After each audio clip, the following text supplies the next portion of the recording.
क्या रामायण काल में बंदूक जैसे घातक हथियार मौजूद थे?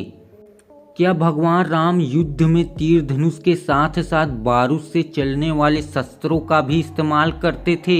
चलिए जानते हैं आज की इस रहस्य भरी वीडियो में पूरी सच्चाई, ऐतिहासिक तथ्यों, वेदों और पुराणों ग्रंथों के आधार पर। रामायण काल को त्रेता युग कहा जाता है।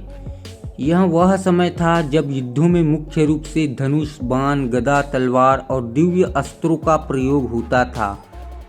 रामायण, महाभारत और पुराणों में विभिन्न अस्त्र शस्त्र का उल्लेख है, जैसे कि ब्रह्मास्त्र, अग्नियास्त्र और वायुयास्त्र, लेकिन कहीं भी बारूद से चलने वाली बंदूक या तोप का उल्लेख नहीं मिलता।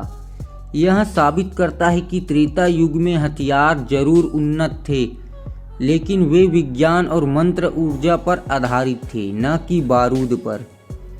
अब आइए बात करते हैं बंदूक के ऐतिहासिक आविष्कार की। इतिहासकारों के अनुसार बंदूक या गन पाउडर से चलने वाले हथियारों का पहली बार जिक्र चीन में 9वीं सदी में हुआ।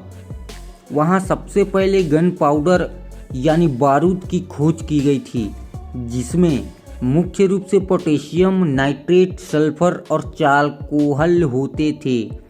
फिर 13वीं शताब्दी तक यह तकनीक अरबों और फिर यूरोप तक फैल गई। भारत में पहली बार बंदूकों का प्रयोग मुगल काल 15वीं एवं 16 शताब्दी में हुआ, जैसे बाबर के समय। इससे यह सिद्ध होता है कि बंदूक रामायण काल में नहीं थी, बल्कि यह हजारों सालों बाद विकसित हुई। कई लोग मानते हैं कि दिव्य अस्त्र जैसे ब्रह्मास्त्र या अग्नियास्त्र आधुनिक मिसाइलों और परमाणु बम जैसे ही थे, लेकिन ये हथियार पूरी तरह से मंत्रों और आध्यात्मिक ऊर्जा पर आधारित थे। इनका प्रयोग प्रशिक्षित ऋषि मुनि और योद्धा ही कर सकते थे। उदाहरण के लिए ब्रह्मास्त्र का प्रयोग करने के लिए विशेष मंत्रों का जाप और नियंत्रण जरूरी था। यह तकनीक आज की बंदूकों से कहीं ज़्यादा शक्तिशाली और जटिल थी, लेकिन पूरी तरह से अलग तो हम कह सकते हैं कि दिव्य अस्त्र ऊर्जा आधारित हथियार थे, न कि बारूद हथियार। आजकल कुछ लोग वीडियो, फिल्मों और सोशल मीडिया के आधार पर ये मान लेते हैं कि प्राचीन भारत में भी बंदूकें थी, लेकिन यह पूरी तरह से मिथक है। प्राचीन भारत विज्ञान में बहुत आगे था, पर तकनीक अलग थी।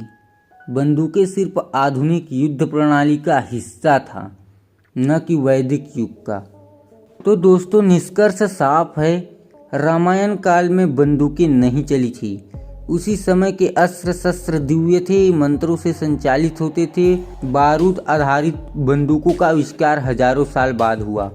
हमें गर्व होना चाहिए कि हमारे पूर्वजों के पास ऐसी तकनीकें थी जो आज के विज्ञान से भी कहीं ज़्यादा उन्नत थी, मगर उनके सिद्धांत अलग थे।